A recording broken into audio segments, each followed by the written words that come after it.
Jeg er ved Munkbro Fiskesø, og det er lige her 4 kilometer syd for Holstebro. Og Oliver Morgan, det er dig, der har Munkbro Fiskesø. Hvordan kom du i gang med det her? Jamen, det var en idé for cirka 6-7 år siden, hvor vi synes, at turisme, det skal også være plads til. Og jeg synes, som en alternativ til dambrugsdrift, som vi har også, det for søen og syren, at vi vil gerne ekspandere lidt i turistområdet. Hvilke faciliteter har I her ved søen?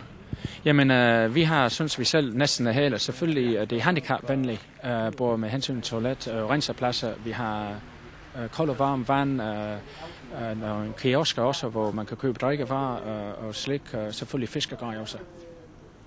Holder I nogle konkurrencer eller arrangementer her ved søen? Jo, det gør vi. Vi er faktisk udvidet lidt i år. Altså, vi plejer kun at have 2 nu i år. Fremover vi vil have 3, og det er altså påske, pinse, og så her, som vi står i dag, efterårskonkurrencen.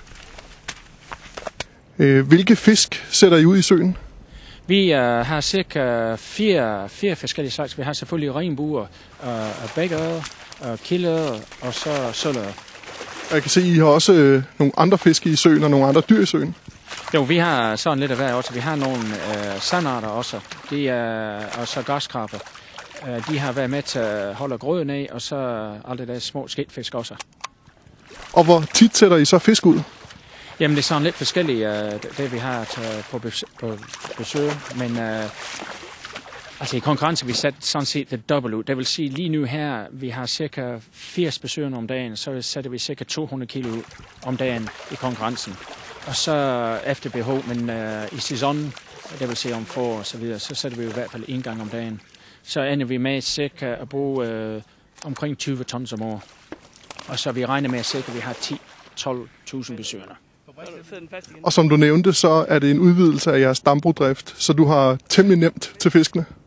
Ja, det har vi. Altså, det er selvfølgelig også en bedre måde at få dem solgt på, men det vi prøver i hvert fald ikke i hovedsagen, det er kvaliteten. Og vi kan se, når vi selv producerer fiskene, så er vi herover kvaliteten. Så hvis kvaliteten svigter, så er det vores egen skyld. Det vil sige, at det er os, der bedømmer, hvad slags fisk der skal komme ud i søen. Og det skal se ud som en ordentlig fisk. Altså halen skal helst være så komplet som muligt, og forfinnerne og så videre.